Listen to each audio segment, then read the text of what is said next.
Welcome again, everybody, to another amazing edition of Interfaithing, Why Families Can Embrace Two Faiths Under One Roof. I am Rabbi Ari, here joined by the ever so eloquent, loquacious Reverend Anna. Hi, Anna. How are you? How was your Thanksgiving? Well, hello, my dear friend. Thanksgiving was a lot of fun. I definitely found it equal parts restful and full of activity and a lot of fun things. So it was a nice little balance. What kind of fun things did you do? We spent some time with my husband's family, which is really Oh. nice. And the really extra special thing that we did was a family reunion for our dog. Hey, wait, family reunion for a dog? I mean, Yeah. I can understand a family reunion. I can understand having all the dogs be a part of that. But you got to explain more because I'm really not sure what you mean here. Yeah, so our dog is from an adoption agency, and the adoption agency knew and shared with all of the families who adopted these puppies, what their birth date was. We have pictures of the mother, and around the puppy's first birthday, the adoption agency gave us the opportunity to be in touch with one another so that if we wanted to self-organize a reunion ever, we could opt into that. And Oh, all of us did. that's amazing. There are 11 puppies, now dogs, but yeah, Are 11 they just as brothers cute? and sisters. Wait, are they just as cute? Or do they kind of get a little bit, as my kids like to point out to me, just older and not as cute? I definitely, no, these dogs are absolutely adorable. Oh, Yeah. okay. Because, there is the like baby phase, the puppy phase, and they can't help but be cute. Now as 2.5-year-old dogs, Yeah. they have dog personalities and Dog personalities. yeah. And, Different than human personalities? absolutely. I Absolutely. mean, Okay. they're kind of always a little bit like a toddler. So they They seek never get out of that praise. stage. No, they seek praise, they seek attention, And they seek a bathroom somewhere. they seek a bathroom, they are mischievous, like my dog in Right. particular is rather sassy when he wants to be. Right. And just for because I'm not sure you shared it. I love your dog's name. Can you share your dog's name with everybody? Yes, I absolutely will. This came from the adoption agency, and it was too good that we just decided to keep it. So his name is Armadillo. Mm. We call him Dillo. Oh, But if you remember from our previous conversation about christenings and baby namings, yeah. his, as I say in air quotes, his full Christian name is Jurgen Avocado Armadillo. So he's not a show dog. Wait, Jurgen Avocado. Yeah. Wait, Jurgen? Yeah, because Jurgen Klopp, the former coach of Liverpool, because my husband is a huge Right. Liverpool That's football amazing. club fan. Wait, Jurgen, because I think I always get this wrong. Avocado. Jurgen Avocado Armadillo. I think that's why I kept Yes. calling him avocado. Or no, I kept calling him guacamole. You did. You called him guacamole I like several calling times, guacamole. which is also amazing. Like, I maybe know. we should have named him Guacamole. That's Totally. great. I mean, we have an avocado tree in our backyard and it's California. So, it just seemed very fitting. And if I'm going to be his dog god uncle, then Please. I think I need to have my own name for him. Yeah, absolutely. And you can just run around. You could either call him like Guac, like, hey, Guac, Guac, amazing. or like Amazing. Mole. And then I have to make sure that he is raised in a particular faith tradition, whichever tradition that might work for guacamole. Yeah. Yeah. He's the southerner in me wants to say that this dog really is a hoot and a half. A hoot and And a he half. is. And for those of you who have not gotten to experience something like a family reunion amongst dogs, they do remember each other. That sense of And smell. yeah, the smells, and then sort of like this, oh my God, you smell like me. Did we used to play together? Instant best friends. And then it was certain other aspects of, their little like behavioral Yeah. idiosyncrasies and personality traits that all the human owners were kind of whispering to each other, like, okay, my dog does this. And all of a sudden they're being, oh, mine too. And Now you also know. sometimes this Right. relief of like, He's not just weird, it's a family trait. family Okay. thing. Okay. Amazing. By the way, I think that the only voice that comes to my mind, if I was to imagine like a dog's voice, is Michael J. Fox from the Disney movie Homeward Bound from like years ago. Yes. Thinking about when he was like a smell a porcupine, and so he's like, "All right, assume the position. Like I smell, I smell your bite. You smell mine." Exactly. There's Yes. this line. He goes, "I bit him. He bit me with his butt." He bit me with his butt. I Yes. can't. That That was movie is on a incredible. repeat as a phrase in our family for a while. Yes. Yeah. Um, That one, that's a classic. but speaking of a family, and I was mentioning that phrase was stuck in our family. This Thanksgiving, my family and I, we had a large family reunion in a way, which was my parents have 5 kids. We're all married. We all have kids, and so we all got a house together. Total of 22 people. My parents, their 10 kids, including in-laws, Wow. plus 10 grandkids. So we had a whole hoot and a half without the dogs Without the all dogs. together for Thanksgiving. Wow. And, I hope that everybody had a meaningful Thanksgiving, whether that's a Friendsgiving, a Dogsgiving, or a Family's Giving moment. Exactly. My parents were celebrating their collective 70th birthdays. One just happened and one's about to be. And my dad actually kind of talked at the end about how special it was that we're all able to come together. Mm. And one of the things that we did actually as part of, this is my dad's a rabbi, I'm a rabbi, comes from like this very Jewishly engaged family, is that we did a Friday night service together as a family. My kids, I believe, because I think I was sleeping at this time, did a what's called a Tot Shabbat, which is kind of like a little Shabbat program for other little kids on that Saturday morning. And just really special to see the Jewish element of our family kind of really raise itself and kind of be at the center of this family gathering.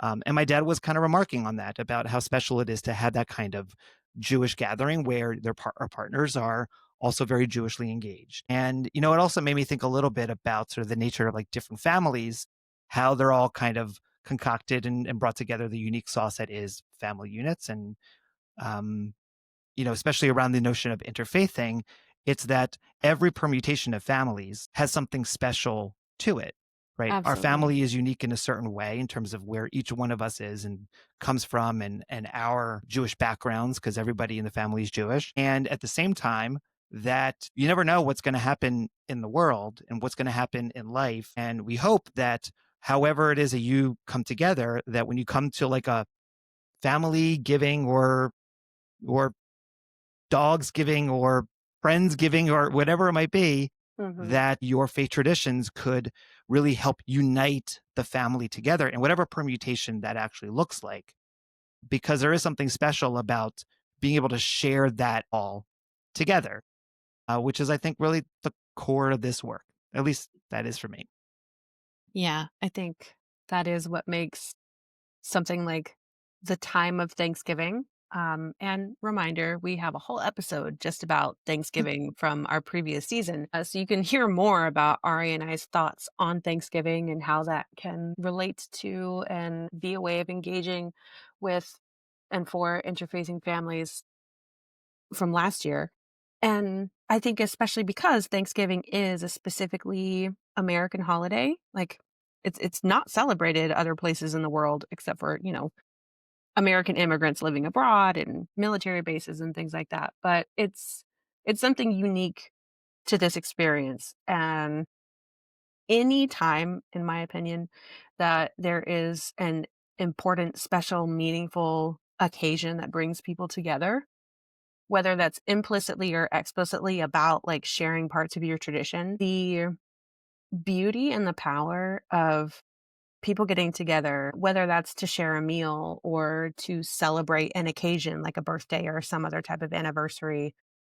There's just something really incredible about that. And so I hope, Or to if celebrate only, a litter coming together with their yes, same yes, smells.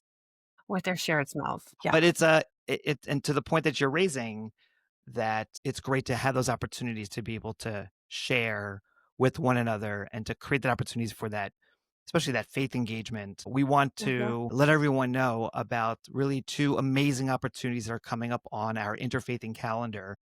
this upcoming week. So if you're listening to this episode when it first comes out, that this upcoming Tuesday night and Wednesday afternoon, December 9th and 10th, respectively, we have our very first, drumroll please, Zoom meetups for our Interfaithing Patreon community. If you are a member of our if you're whether as a paying member or as a free member, that you are invited to join us for one or both, if you so desire, of these 2 Zoom meetups. The basic idea of these Zoom meetups is that we want our community to be able to meet each other. Hopefully, you've been able to hear our story over the podcast and feel a connection to what it is that we're trying to really raise up, the idea that faiths can work together, that families can be able to be faithful to their traditions by embracing them as a family unit. And we also know that there are a number of challenges, which is kind of what makes this fun, is that there's sort of the unique ways in which interfaithing happens. So we want a chance for the community to start really meeting with each other. That's one of our primary goals over the course of this next year. So you're going to be hearing more about the meetups, whether it is with some of the stories directly from the meetups themselves, as well as what we learned from them and upcoming opportunities. But the only way that you're really going to get the value of it is if you become a Patreon member of Interfaithing. Go to www.patreon.com/interfaithing, become a member today, and then you'll be invited to come be a part of these Zoom meetups. And even if you can't make these, I'm sure there's going to be more. Yes. And so you'll be able to sort of really build that sense of community. Really just so excited about what's going to happen. And Rev Anna, we were talking a little bit before we got on the air together, but one of the ideas I have for it is that we should do a speed friending, not a speed dating, Not but speed dating. friending, Yes. where whether it's a couples, individuals, however it is, to put them together, conversation quickly, another group, put them together, conversation quickly, all related to some kind of interfaith theme. So what do you think? Does that idea seem to make sense to you? Absolutely. I mean, everybody loves an icebreaker. I say that Yeah. half facetiously because some people don't. But we understand building community, takes time as well as effort. And so we hope that everybody will come and kind of, be down to ride along with us on the Mm-hmm. journey that we're going to take you on. It's going to be awesome. We're going to have some prompts and some other things. So we're not just going to, put people into a situation together and everyone sits and stares awkwardly. Yeah, that would just be kind of weird, and we don't like that kind of weird. We like other kind of weird. We But do. so maybe to kind of get ready for that a little bit, what if we share one idea for a potential question that could be used for this friending thing together, which Yeah. is here's one idea. All right, I'm not sure we're going to use this, but here's one idea. What is the most inappropriate thing that grandma or grandpa said to you having to do with your interfaith relationship with the other one? Got it. Okay. So, yeah. So The that is a grandparents. very interesting prompt. Yeah. Just trying to think of a That's, fun one. Do you have another one? yeah. Also, these will be, it's speed friending. So these Mhm. aren't going to be like opportunities per se for a group of 5 people to each take like 10 minutes to divulge their most embarrassing family stories. We're not trying to like excise all the skeletons in the closet either. But juicy little prompts that'll get some conversation going. Okay, so Ari's was what is the Oh, most yeah. inappropriate Inappropriate. inappropriate Like, she's nice for a goy. That's a good one, right? yeah, or like what happened to me one time when I was referred to as a shiksa goddess. There you go. Exactly. And I wasn't even dating. I know. They were just called that. I was all that. Remember that. It's so funny. It is. It's amazing. All right. So you're gonna think of yours. We're gonna come together. And by the way, if you have any ideas for it, oh my God, we would Yes. love to hear it. Make sure to email us at interfaithingpod@gmail.com, especially if you have a really good prompt that we should use for our icebreakers, not icebreakers, however you want to call it, friending experience, to be able to really get to know each other, because sometimes it can be very lonely when you're trying to make something work and there aren't a lot of people out there who are doing the same, but you know that they are there. It just there aren't so many spaces. Like there are some very good spaces, and we're actually going to share a few of them that's coming up via IFFP, the Interfaith Families Project that they're offering. So we're also going to be talking about ways in which we can continue to connect over time. So it's just really, really worthwhile, especially if this is something that's important to you and you want to figure out how to make it work. We want to help you do that. So again, please join us on Tuesday night and Wednesday. I forgot to mention the time.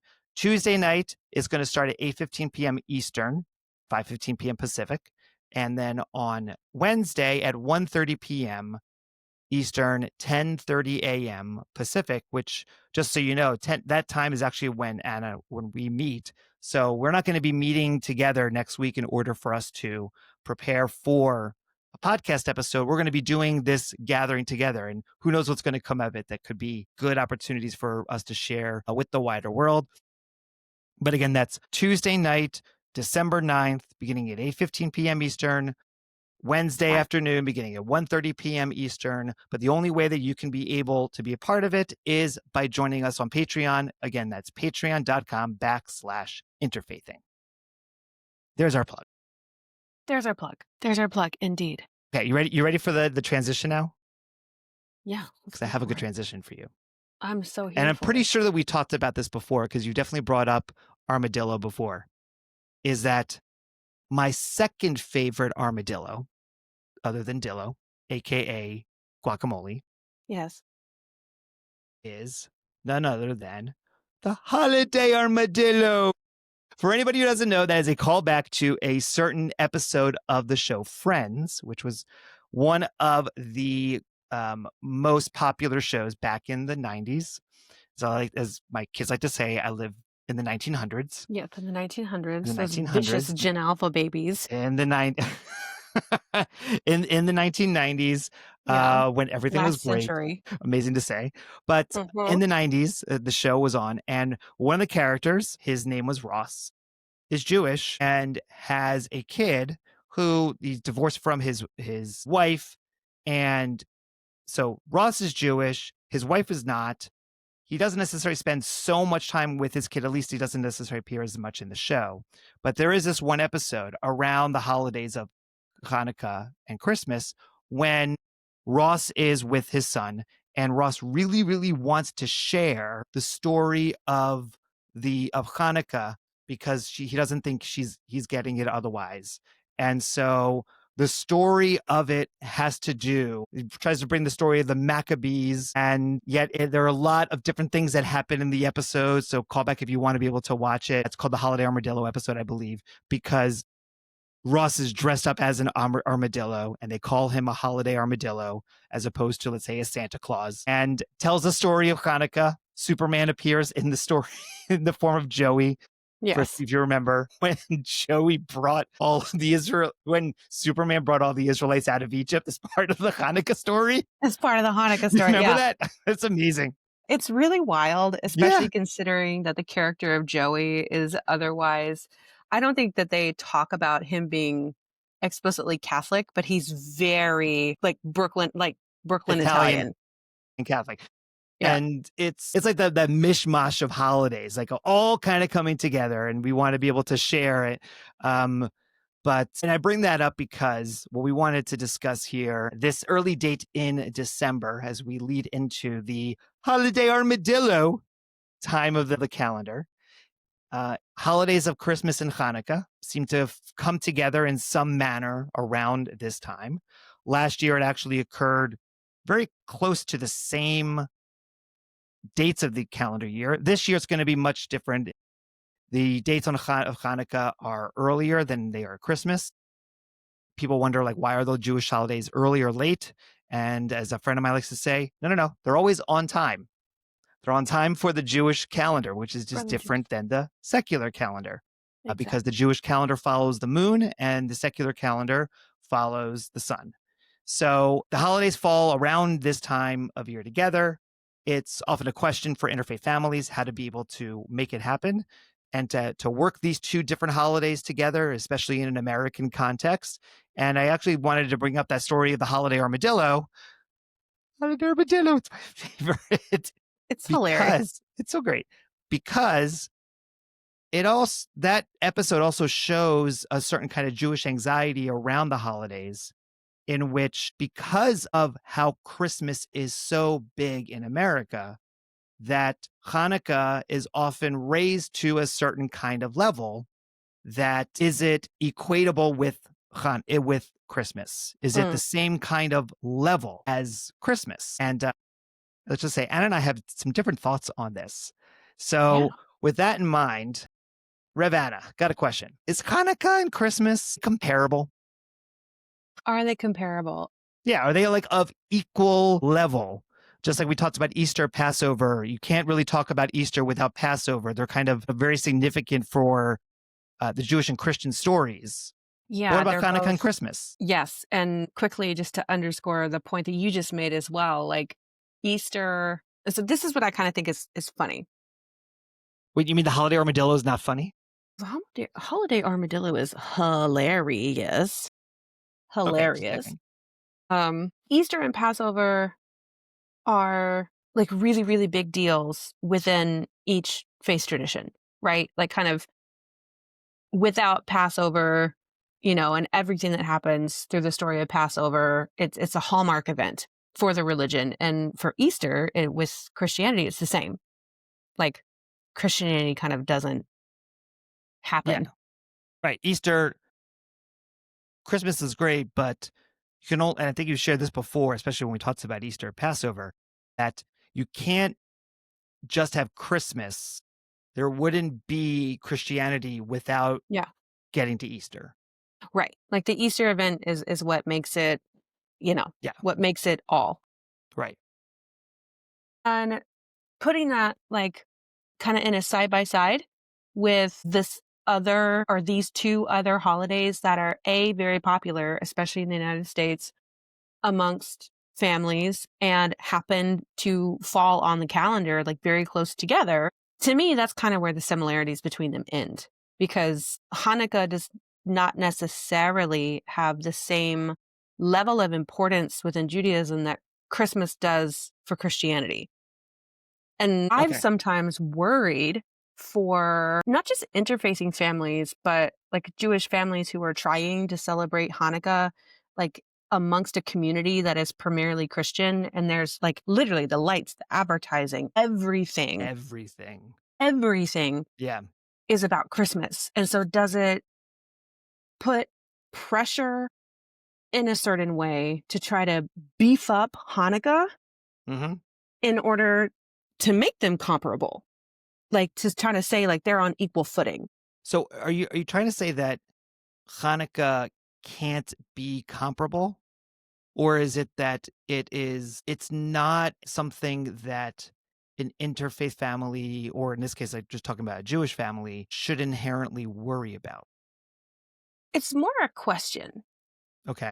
Yeah, it's more coming from the space of a question. Both of these holidays have evolved to also be very kid-centric, and there's nothing wrong with that, because for things to be kid-centric it's an entry point for them to be interested and to start their learning journey, and that's great. They do tend to fall during the same time of year, so there's an unavoidability, Okay. right? Like to mark holidays, right? So it's not, I hope anyway, that my question is not coming from a place of like, oh, why is such a big deal made about Hanukkah? It's a minor holiday. Like, absolutely. That's totally inappropriate for me to say. I would know that's not my lens at all. But just more that question of, if families are approaching the holidays and you do feel like a sense of pressure or anxiety, like what does it mean to try to manage that when like Christmas is over here being like quite literally loud and flashy, for better Hmm. for worse, and how families might approach,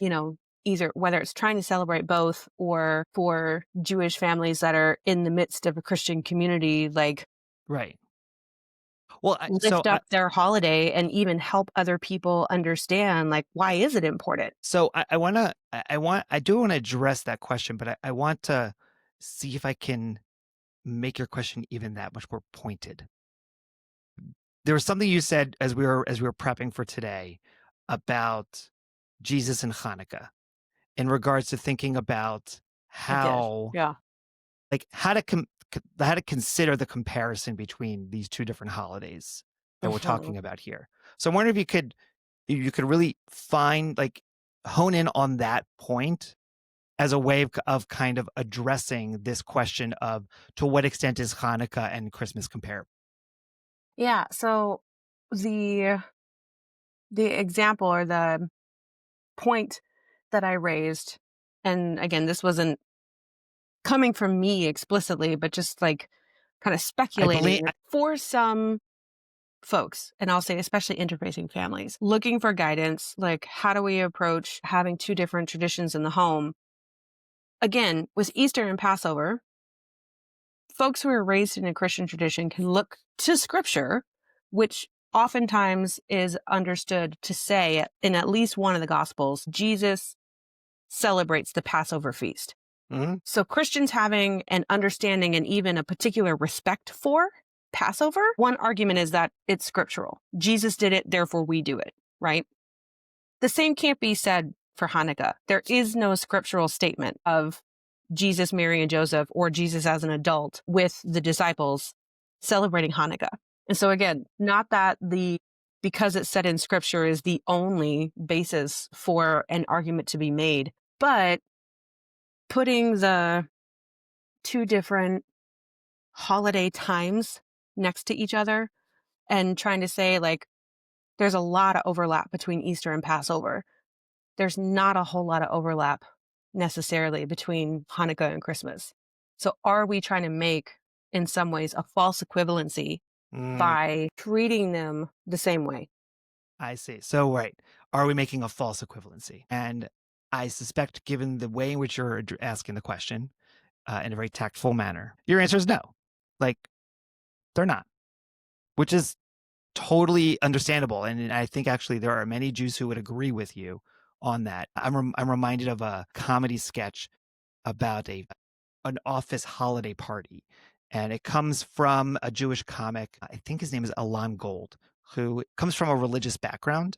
And so he Mm-hmm. has a certain kind of like Jewish religious sensibility to his humor, especially in clips like these, where Mm-hmm. he is portraying an individual who is not Jewish, who's trying to bring the Jewish members of the employees into the holiday party and sort of drumming up like, I know you guys like do Hanukkah, and so Hanukkah's like a big deal. It's wonderful. And meanwhile, the Jews who are the employees, one of them especially, is like, yeah, it's fine, I guess. It's not a chag, it's not a yontif. Like there's not as many of the things that you have to do, but it's fine. It's a good one. So in other words, like from a sense of the religious piece to the holiday, like there's no days that are considered to be like a Sabbath where you're not supposed to work, as Mm-hmm. opposed to pretty much every other major holiday like Passover, Sukkot, Shavuot, and Yom Kippur, Rosh Hashanah. So there's certain rules about what you can't do as a way of saying this is how important it is.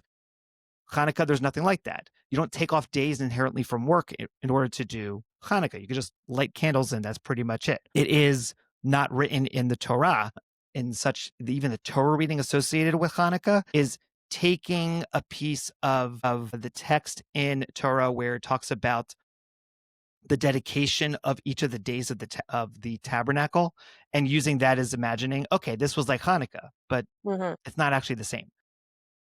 So in many ways, I think many would agree with you to that point. I wanted to be clear, like Hanukkah is important, and it's not for No, I'm not. me. Yeah, Yeah, I'll yeah, put that to the and side. it's Yes, it's important in many ways in yeah, and terms of it's the sense of definitely like equivalency. it's more so like for me representing the side of Christianity is also wanting to tease apart what are the things about Christmas that are sometimes the most exciting parts that people tend to talk about that Mhm. don't actually have anything to do with the religious observance within Christianity either. Right, right. And so if we it's more about like, can we strip away some of the extra fluff and the noise and then really look at our traditions through a smaller frame as opposed to just a wide aperture and have a different type of conversation, because joy and lights and gift giving and coming together,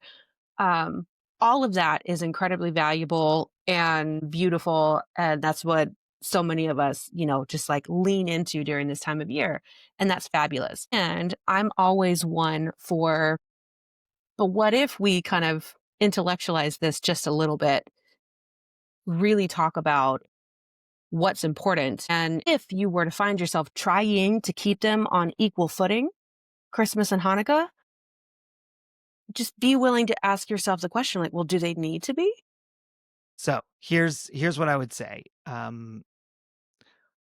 I believe that they are on equal footing.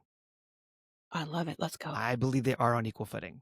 I think that for the point of, well, Christmas is the holiday of the Savior being born compared to rededicating a temple.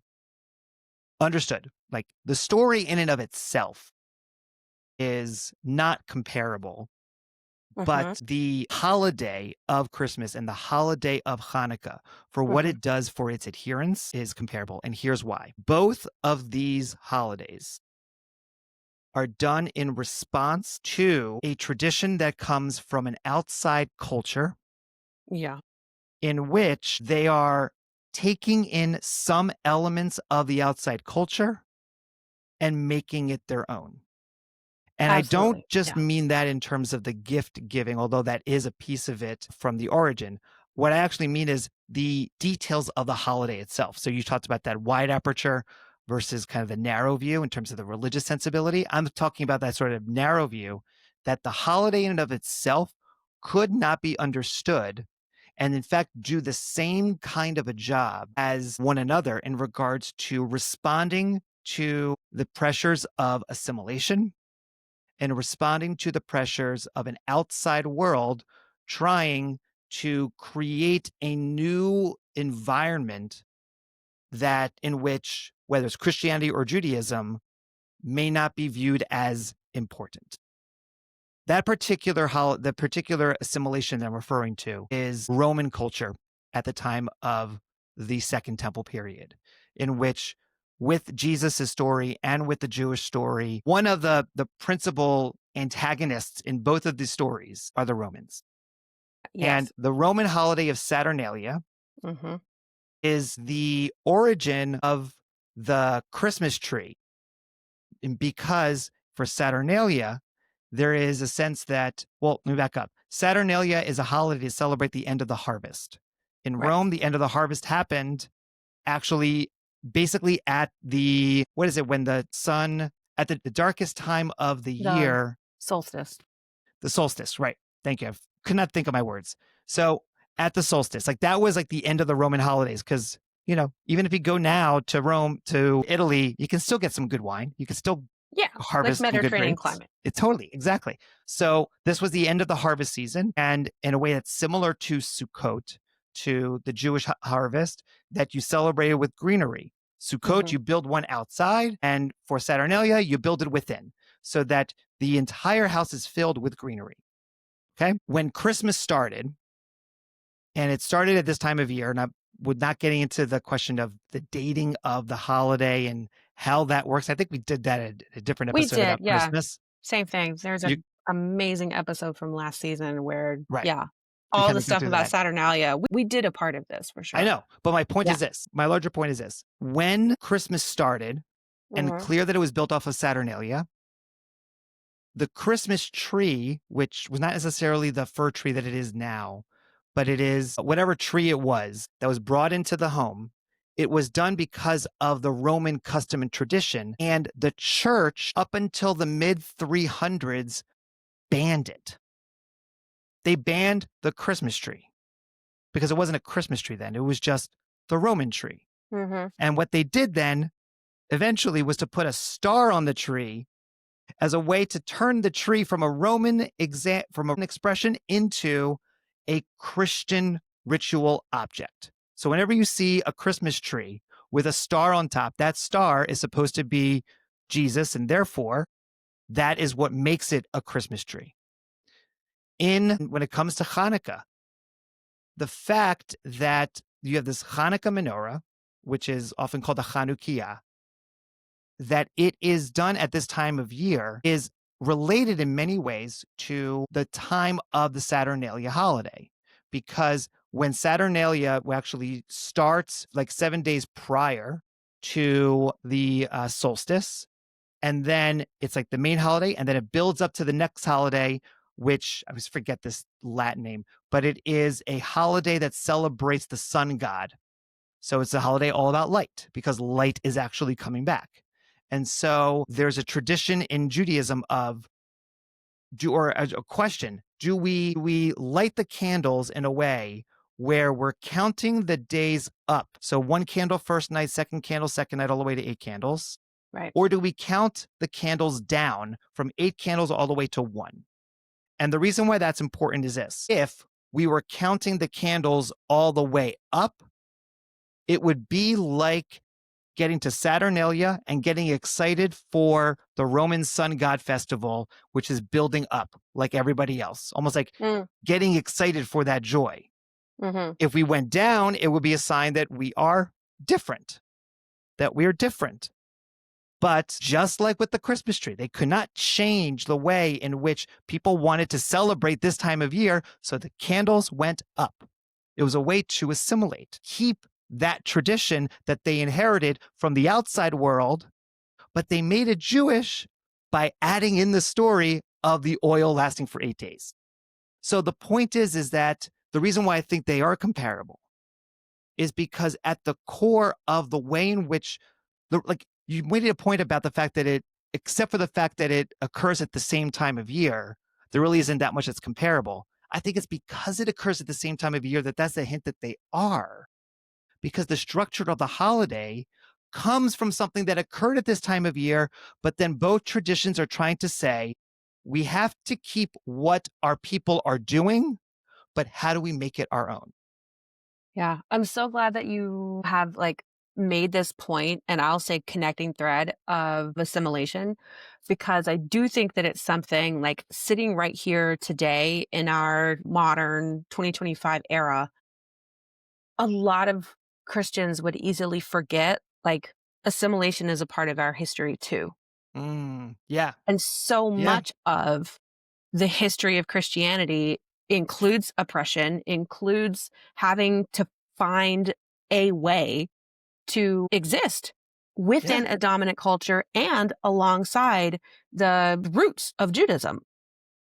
Yeah, it's funny because I think that when a religion only exists as a majority culture, Hmm. that it is harder for them to imagine what it must be like to have to adopt their religion to a culture that feels like it's not their own. And this is something that I would love for us to continue to discuss in a certain manner when it comes to thinking about Islam in regards to interfaithing, because it's not Mm. just Jewish and Christian interfaith families who are out there. One of the largest growing interfaith families are Muslims and Jews, Muslims and Christians, and there's already a lot of intermarriage among Muslims and Hindus because of the proximity between Pakistan and India. And so I think especially that for Islam, it's a very interesting question, a bit of a different kind of question, because many, and there still are today, so many countries have a Muslim majority, and Islam is still a significant element to the entire culture, entire religious understanding of the purpose of those nations, that Islam has, I think, might struggle with this question a little bit more. That's something I'd want us to discuss, and also would want us to bring in some folks who have more to say on this topic and would love to hear more from you, Yeah. especially if you have some experience and expertise on this, because I think that part of the point here, and also why Christmas Hanukkah is so comparable, especially for interfaithing families, is because it reflects the notion, as to build off of your point, it reflects the notion that when you are not a majority culture and you want to live in that culture, you want to embrace that culture while retaining your own unique culture and tradition and faith, you have to find a way to adapt and adopt, Hmm. right? Adapt your culture by adopting other elements of the outside culture that's around you, adapting and adopting And how that manifests itself is, I think, some of the really unique things or unique ways that interfaithing families can be a great example to the wider world of how to be able to manage differences among us as human Yeah. beings. Yeah. Yes. Awesome. Well, in that regard, it has been a pleasure, Anna, as always, and looking forward to seeing you along with members of our Interfaithing Patreon community not tomorrow, next Next week week. on Tuesday, December 9th at 8:15 p.m. Eastern, as well as Wednesday at 1:30 p.m. Eastern for our community Zoom meetups to build that interfaithing community. Again, you can be a part of it by becoming a Patreon member, in which there is both paid and free subscription available at patreon.com/interfaithing. And again, if there's something you would like to talk about or a question you'd like to ask us, and especially if you are listening and you have some expertise on assimilation and Islam that we kind of just mentioned at the end there, would love to hear your voice, love to hear your thoughts. You can email us at any time at interfaithingpod@gmail.com. And with that, take care Stay curious and and keep keep interfaithing. interfaithing.